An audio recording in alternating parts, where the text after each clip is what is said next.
Hello students, आवाज आ रही है मेरी आप लोगों को? Good morning ma'am. Good morning. Abhinav camera on कर लो अपना।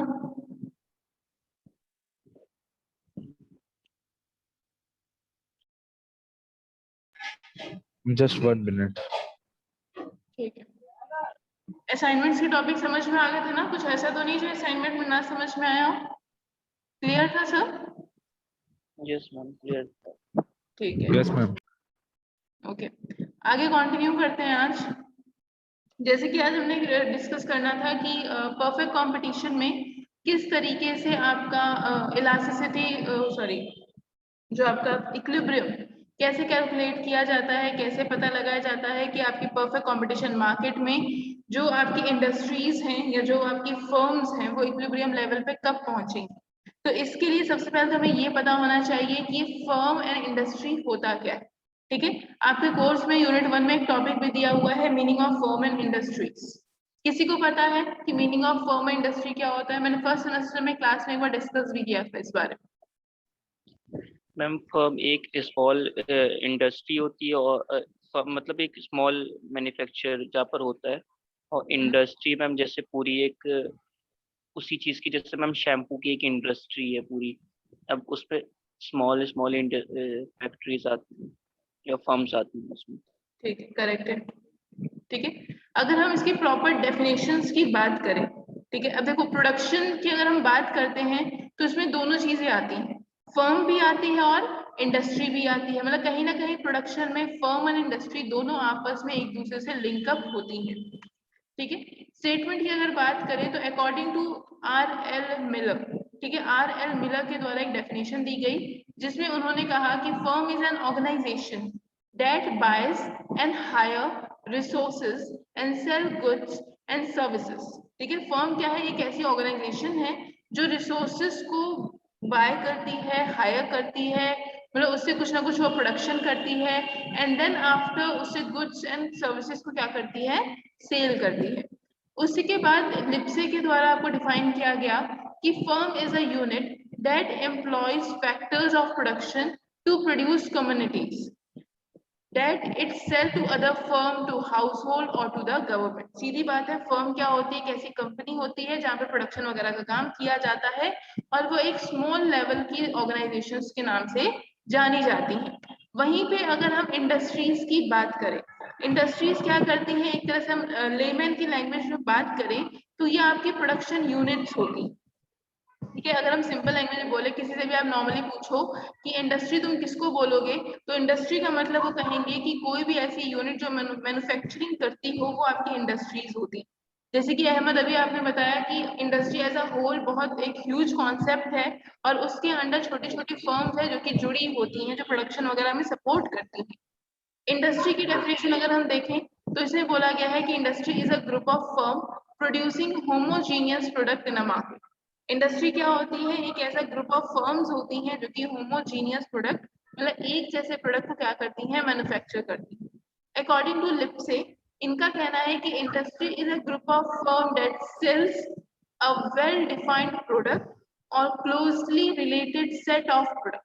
ठीक है, लिप्से भी ये कहते हैं कि इंडस्ट्री एक ग्रुप ऑफ फर्म्स है जो कि वेल डिफाइंड प्रोडक्ट को मैन्युफैक्चर करती है और एक दूसरे से क्लोजली रिलेटेड प्रोडक्ट को प्रोड्यूस करती है। जैसे कि एग्जांपल हम ले सकते हैं रेमंड। ठीक है, ऐसे करके कई सारे मैन्युफैक्चरिंग फर्म्स है जो कि एक इंडस्ट्री, मतलब कि टेक्सटाइल इंडस्ट्री के अंदर आती है। ठीक है, टेक्सटाइल इंडस्ट्री एक ग्रुप ऑफ फर्म है जिसके अंदर अलग अलग फर्म्स के जो ब्रांड हैं, जो अलग अलग कंपनियां हैं, उनको हम इसमें इंक्लूड करते हैं। आई थिंक इसमें अब कोई डाउट नहीं होगा, ताकि जब हम कर्व को समझेंगे ना तभी ये टॉपिक इजी हो जाएगा। ठीक है, ये तो हमने समझ लिया यहाँ पे कि फर्म क्या होती है और इंडस्ट्री क्या होती है।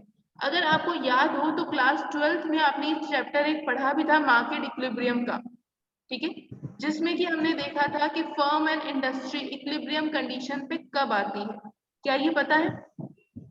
चैप्टर था आपका मार्केट इक्विलिब्रियम, जिसमें हमने पढ़ा था कि firm and industry class 12th में इक्विलिब्रियम लेवल कब रिसीव करती है। किसी को याद है?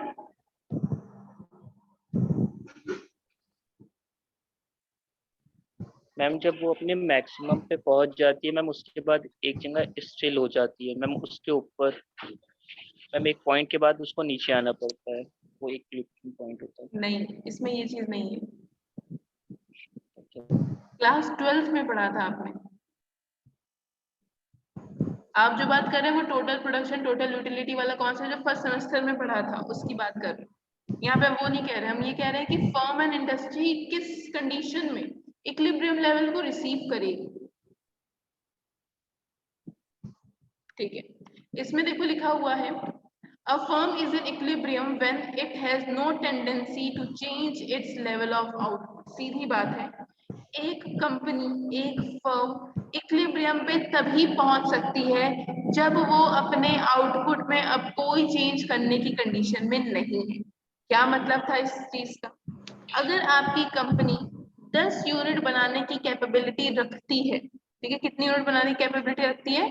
10 यूनिट बनाने की कैपेबिलिटी रखती That's है। right. जैसे ही वो उस पॉइंट पे पहुंच जाएगी, अब कोई कंडीशन नहीं है कि वो 10 से 12 में पहुंच जाए या 10 से 8 में पहुंच जाए, तो वो लेवल उसके लिए क्या होगा?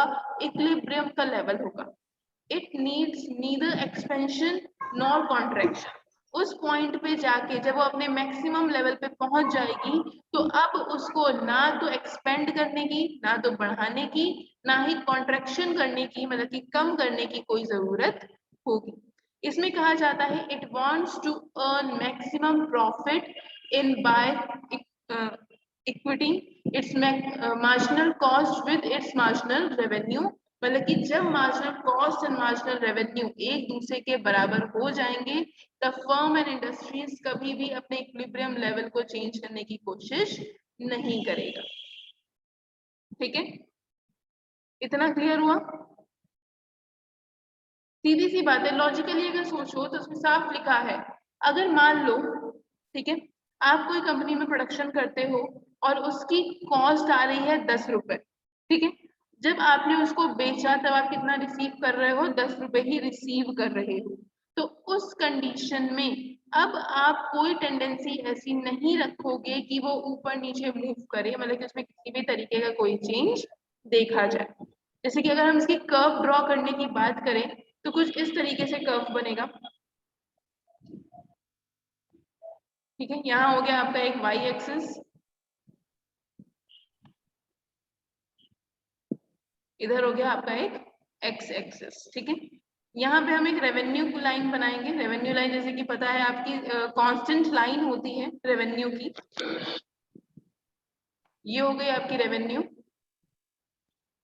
ठीक, इसका हम नाम रख देते हैं आपका मार्जिनल रेवेन्यू। जो आपने कर्व्स पहले भी कभी पढ़े होंगे, बनाए होंगे, तो पता होगा कि हम इसको मार्जिनल रेवेन्यू, आपका एवरेज रेवेन्यू, प्राइस, इन सब नामों से डिनोट करते थे कांस्टेंट लाइन। अब हमने क्या बोला है? जब मार्जिनल कॉस्ट मार्जिनल रेवेन्यू के बराबर होगी। अब देखो कॉस्ट क्या होती है? लगातार इंक्रीजिंग फॉर्म पे होती है। जैसे जैसे हम अपने इनपुट को, अगर मैं नीचे यहाँ पे इनपुट्स मेंशन कर दूं, यहाँ मैं इनपुट्स निकाल रही हूँ और यहाँ पे मेरा आउटपुट निकल रहा है, मतलब कि एक तरह से आपका रिजल्ट निकल रहा है। क्वांटिटी की बात हो रही है, आप ये बोलो आउटपुट की बात यहाँ पे अगर होती है, तो इसमें क्या होगा? जैसे जैसे मैं अपने इनपुट को इंक्रीज करूंगी, मेरी कॉस्ट तो बढ़ेगी। अगर मैं आज एक लेबर अपॉइंट करती हूँ, तो कल मुझे क्या करने पड़ेंगे? 2 लेबर अपॉइंट करने पड़ेंगे, अगर मैं अपना आउटपुट बनाना चाहते हैं तो। ठीक है, अगर मैं और आउटपुट बढ़ाना चाहूंगी तो मैं 4 लेबर को अपॉइंट करूंगी। वैसे ही 5 लेबर, 6 लेबर, ऐसे करते करते ही क्या होंगे? आपकी इंक्रीज होते रहेंगे। इसीलिए जो आपका लाइन बनेगी मार्जिनल कर्व की, मार्जिनल कॉस्ट की, वो क्या होगी? आपके इंक्रीजिंग फॉर्म में होगी, जो कि कुछ इस तरीके से नजर आएगी। ठीक है, ये लाइन कौन सी बन गई? आपकी मार्जिनल कॉस्ट की लाइन। यहाँ पे हम इसे मेंशन कर देते हैं, मार्जिनल कॉस्ट। अब देखो इसमें किस पॉइंट पे आपका इक्विलिब्रियम लेवल है? ये आपका इक्विलिब्रियम लेवल इस पॉइंट पे आके बनेगा। ठीक है, ये वाला जो पॉइंट है, ये पॉइंट कौन सा कहलाएगा? आपका इक्विलिब्रियम पॉइंट कहलाएगा। क्यों कहलाएगा? क्योंकि यहाँ पे मार्जिनल कॉस्ट और मार्जिनल रेवेन्यू एक दूसरे के बराबर है। अगर मैं इसको लाइन के नीचे जाके देखती हूँ, मतलब कि इस एरिया में अगर हम देखते हैं, तो यहाँ पे कॉस्ट कम है और रेवेन्यू ज्यादा है। मतलब कि मैंने 10 रुपए लगाए, उसके बदले मुझे 20 रुपए या 30 रुपए रिसीव हुए। अगर मैं इस लाइन के ऊपर जाके देखती हूँ, तो यहाँ पे क्या होता है, आपका कॉस्ट ज्यादा आ रही है, मैंने 20 रुपए लगाए और उसके बेसिस पे जो रेवेन्यू रिसीव हुआ है वो क्या हुआ है, आपको 10 रुपए ही रिसीव हुआ। तो कंपनी कभी भी ना तो इस कंडीशन में रहना चाहेगी ना तो इसके नीचे कंडीशन में रहना चाहेगी। अब अगर बोलो कि मैम नीचे वाली कंडीशन तो अच्छी बात है क्योंकि कॉस्ट कम और रेवेन्यू ज्यादा, लेकिन हमें ये भी पता है कि बिजनेस क्या होती है, हमेशा अप डाउन फॉल को देखती रहती है। अगर आज वो लॉस बियर करेगी तो कल वो प्रॉफिट भी देखेगी, और कल अगर वो अपने बूम पे है, मतलब अपने मैक्सिमम पे है, तो नेक्स्ट टाइम पे वो अपने एकदम मिनिमम पॉइंट पे पहुंचेगी। तो इसी वजह से जो आपके प्रोड्यूसर्स होते हैं, जो फर्म एंड इंडस्ट्रीज होती हैं, वो हमेशा इक्विलिब्रियम पे रहना पसंद करती हैं, ना तो नुकसान ना तो फायदा, नो प्रॉफिट नो लॉस की कंडीशन में वो रहती हैं। इसीलिए marginal cost is equal to marginal revenue होता है। ये हमने नॉर्मली अभी फर्म एंड इंडस्ट्री की यहाँ पे बात की। इसमें कोई दिक्कत किसी को? No ma'am. क्लियर हो गया? ठीक है, हम ये कंपनी के ऊपर होता है। ये आपकी फर्म की कंडीशन चले, इक्विलिब्रियम फर्म्स की, ठीक है। Yes ma'am. अब देखो, अगर इसमें आपको कुछ कंडीशंस लिखने हो तो इसके स्क्रीनशॉट ले लेना ताकि अब इसमें आगे मेंशन भी करते रहो। इसमें कुछ अब देखो, जब डायग्राम कभी भी बनाया जाता है उसके बेसिस में कुछ ना कुछ पॉइंट्स लिखे जाते हैं। तो ये पहली कंडीशन है आपकी, कंडीशन नंबर 1, ठीक है। कंडीशन नंबर 1 आपसे कहता है the MC marginal cost must equal, ठीक है। पहली कंडीशन फिर से करें, ऊपर आ गया था इस पे। Yes ma'am. फर्स्ट कंडीशन कहती है the marginal cost must equal to MR curve, this is the first order, ठीक है। पहली चीज तो ये है, मार्जिनल कॉस्ट क्या है आपके, इक्वल है किसके, मार्जिनल रेवेन्यू के। This is the first order and necessary condition, but this is not a sufficient condition which may be fulfilled yet the firm may not be in equilibrium, ठीक है। ये condition तब तक सही होगी जब तक हम आपके इक्विलिब्रियम लेवल पे हैं। जैसे ही हम हल्का सा भी मूव करने की कोशिश करेंगे या हल्का सा भी फ्लक्चुएशन देखने की कोशिश करेंगे तो वहां पे क्या होगी, ये ऑटोमेटिकली चेंज हो जाएगी। क्यों होगी चेंज? क्योंकि हमने पहले ही बात कर ली थी आपसे कि मार्केट हमेशा फ्लक्चुएटिंग मोड में रहती है, कभी बूम देखती है तो कभी डाउनफॉल भी वो देखती, ठीक है। इसलिए आपकी क्या होगी, हमेशा चेंज होती रहेगी। वहीं पे अगर हम बात करें आपका पॉइंट नंबर 2 की,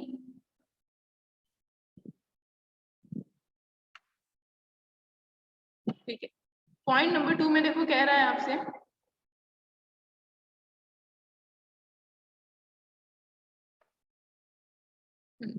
ये कहता है the MC curve must cut the MR curve from below and after the point of equilibrium it must be above the MR.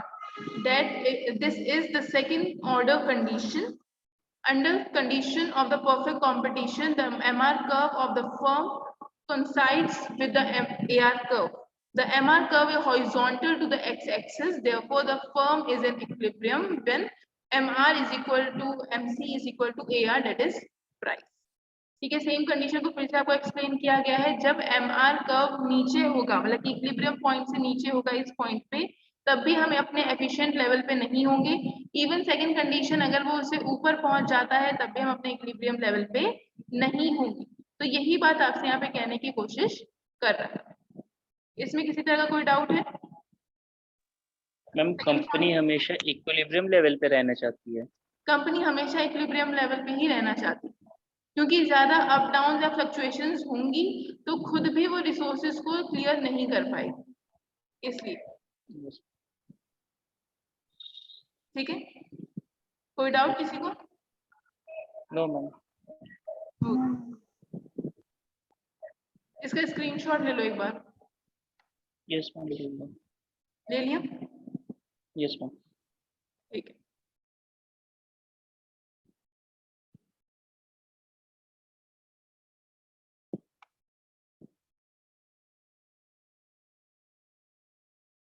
आगे बढ़ते हैं हम। इक्विलिब्रियम लेवल की बात हो गई, आपके फर्म्स की बात यहाँ पे हमने यहाँ पे कवर कर ली।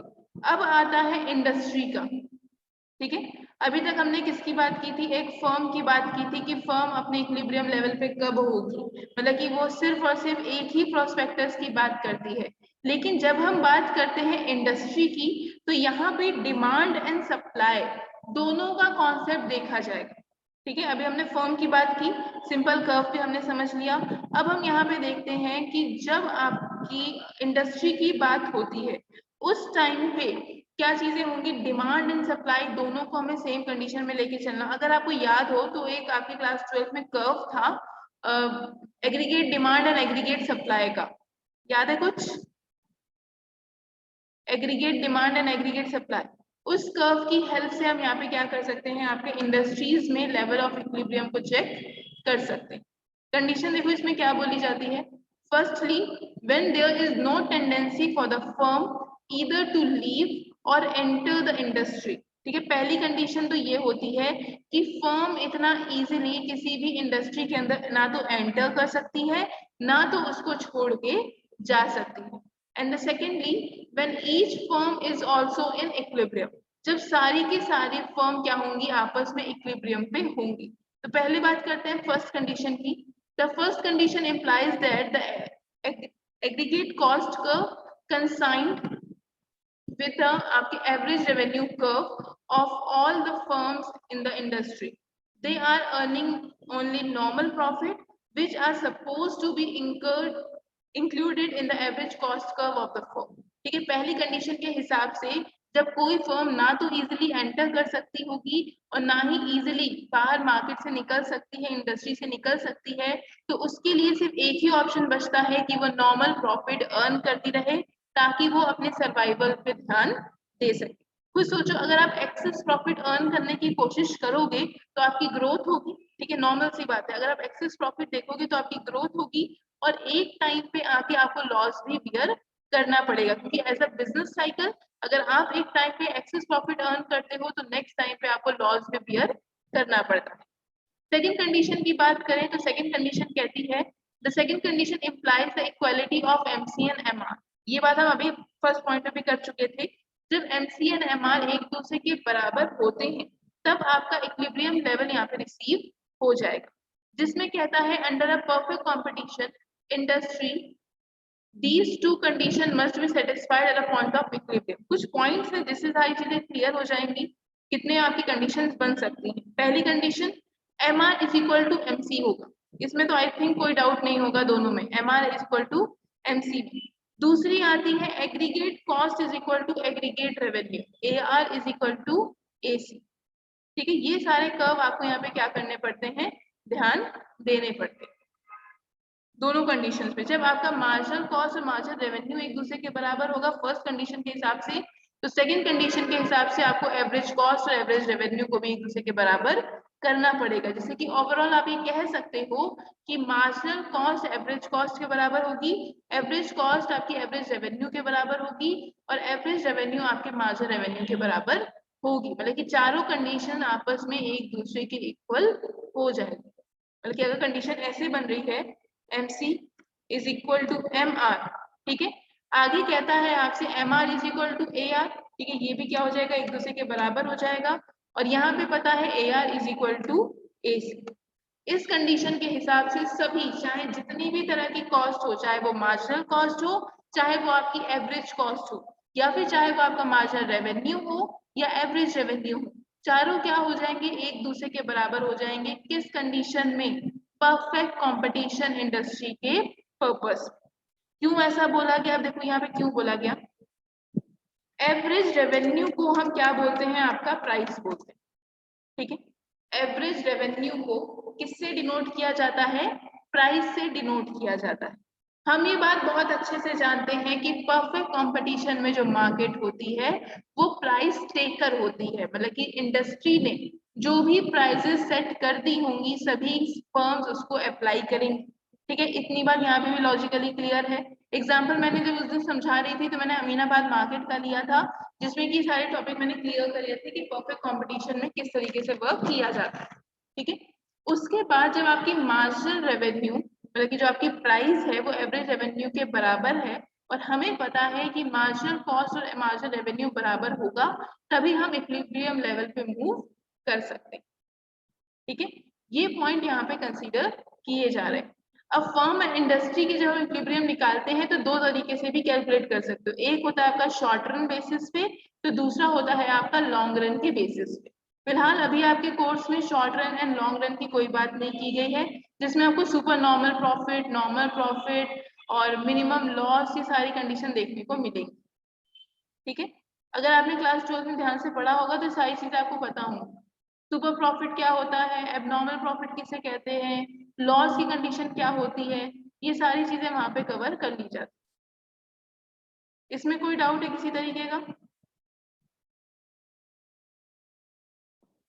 कुल मिला के आपको इसमें long run and short run के बेसिस पे पढ़ना पड़ता है कि कितने आप एनालिसिस करोगे। शॉर्ट रन में अगर मार्केट है तो इसमें फ्लक्चुएशन कैसे होगी, लॉन्ग रन की मार्केट है तो इसमें कर्व में कैसे फ्लक्चुएशन होगा, आपको ये सारे पॉइंट इसमें कवर करने पड़ते हैं। ठीक है, तो इस टॉपिक में सिर्फ इतना ही था कि परफेक्ट कंपटीशन में आपकी फर्म एंड इंडस्ट्री दोनों किस लेवल से आपका इक्विलिब्रियम अर्न कर सकती है, जिसमें आपके aggregate demand and aggregate supply का भी कॉन्सेप्ट ऐड बाद में किया जाएगा जब हम short run and long run की बात करते हैं। किसी को कोई डाउट है तो वो पूछ सकता है, थोड़ा टिपिकल है समझने में लेकिन धीरे धीरे वो इजी हो जाएगा। कोई डाउट है? स्क्रीनशॉट ले लो, जब बैठ के आराम से इसको देखोगे समझोगे तो अपने आप चीजें क्लियर हो जाएंगी। स्क्रीनशॉट ले लो, फिर मैं आप लोग को शेयर कर देती हूँ short run and long run के भी कॉन्सेप्ट। ठीक है, जिसे आराम से पढ़ के देख के समझ के उसको आप कर पाओगे।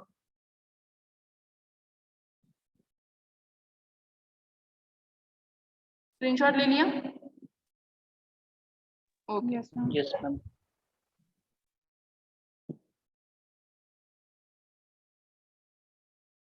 इसमें बहुत सारे कर्व हैं, फिलहाल इतने कर्व्स बनाना इस टाइम पे तो अवेलेबल नहीं हो पाएगा कि लाइन प्रॉपर ड्रॉ करें ऑनलाइन क्लास में, पर फिर भी जितने कॉन्सेप्ट है वो एक बार मैं आप लोग को सेंड कर दूंगी। अभी मैं शेयर कर लेती हूँ शॉर्ट रन का। ठीक है, जो मतलब मीनिंग होगा वो आप लोगों को क्लियर हो जाएगा।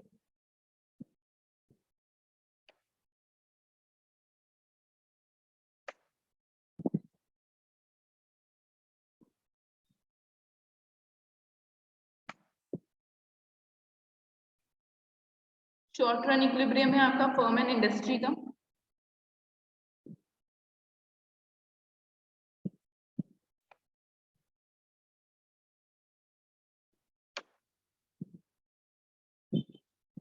इन सब पे स्क्रीनशॉट लेते रहना ताकि एक प्रॉपर नोट्स क्रिएट हो जाए। ठीक है,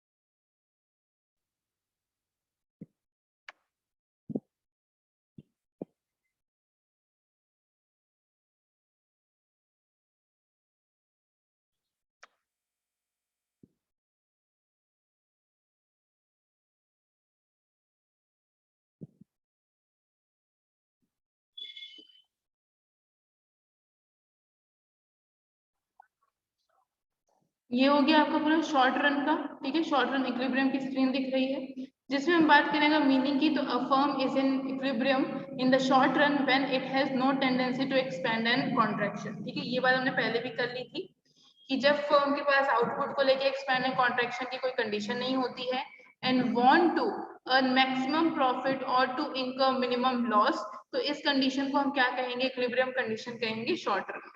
उसके बाद कहता है the short run is a period of a time in which the firm can vary its output by changing the variable factor of production.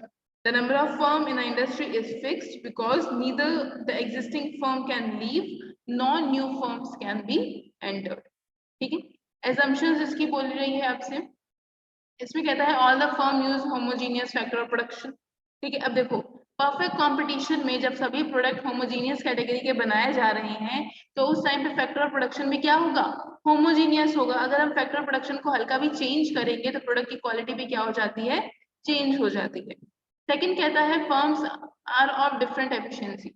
सभी फर्म्स की अलग अलग एफिशिएंसी लेवल होती है। कोई फर्म आपको डेली 20 यूनिट मैन्युफैक्चर करके दे सकती है, कोई फर्म डेली 50 यूनिट मैन्युफैक्चर करके दे सकती है। तो ये भी अलग अलग इसमें कंसीडर की जाए। थर्ड कहता है cost curve of the firm very from each other. Firms के कॉस्ट कर्व अलग अलग कंडीशन में होंगे, सीधी बात है, जब उनकी एफिशिएंसी ही डिफरेंट है तो कॉस्ट कर्व्स में क्या होंगे, अलग अलग लेवल पे होंगे। फोर्थ कहता है all firm sell their product at the same price determining by demand and supply. Demand and supply की हेल्प से, डिमांड एंड सप्लाई की वजह से क्या होता है, सभी फर्म अपने प्रोडक्ट की सेलिंग करते हैं। फिफ्थ कहता है firm produce and sell different quantities. Firm उस सामान को बनाती है और अलग अलग क्वांटिटीज में सेल करती है। The short run equilibrium of the firm can be explained with the help of, अब किसकी हेल्प से समझाया जा सकता है, margin analysis and total cost या टोटल रेवेन्यू एनालिसिस के बेसिस में ही समझाया जा सकता है। इसका एक बार स्क्रीनशॉट ले लो।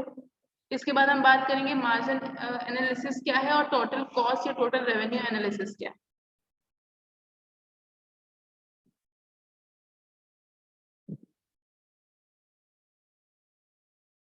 डन हो गया? Yes, ma'am. Okay.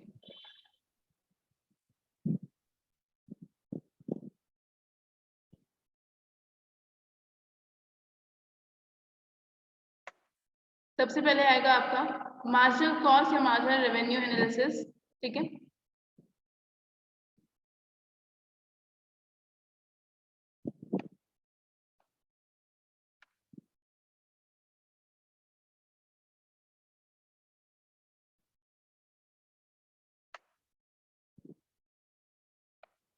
During the short run की बात हो रही है, a firm will produce only if its price equals to average variable cost or is higher than the average variable cost। ठीक है, प्रोडक्शन फर्म कब करेगी, जब उसकी प्राइस बराबर होगी वेरिएबल कॉस्ट से।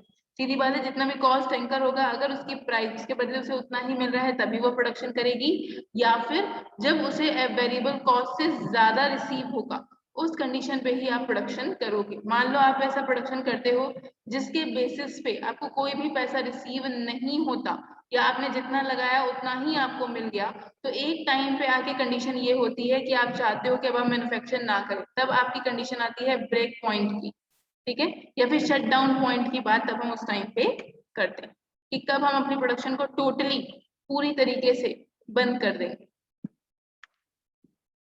ये सारी कंडीशन इसमें आपको समझा रहा है।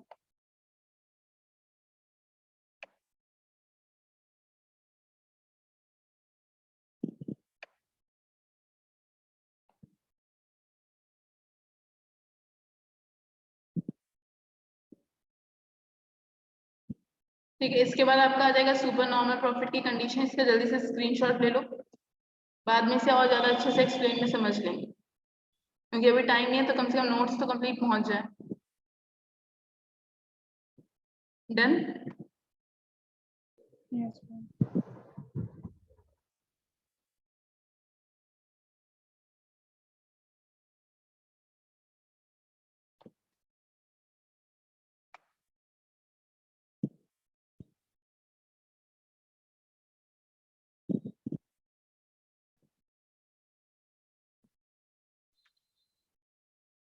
एक बार ये जितने भी नोट्स हैं उसको आराम से पढ़ लेना, फिर कल की क्लास में इसमें और ज्यादा डिस्कशन करेंगे, कर्व वगैरह को देखने की भी कोशिश करेंगे, ठीक है।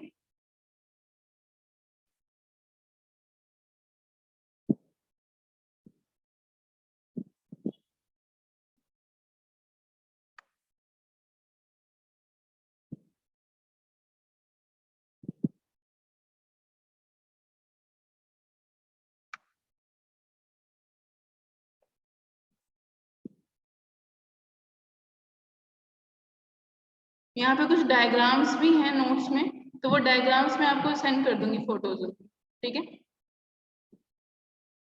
अभी तक के लिए इतना ही रखते हैं, इसका स्क्रीनशॉट ले लो ताकि कल इसको आराम से समझ लेंगे।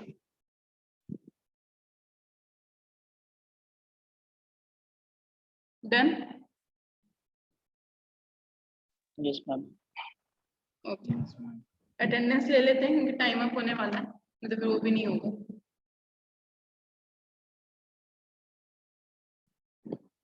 अभी हम अब वो चला गया अभी ना, माइक तुषार बंद भी है। चला गया। हाँ, वही चीज है, कोई बात नहीं।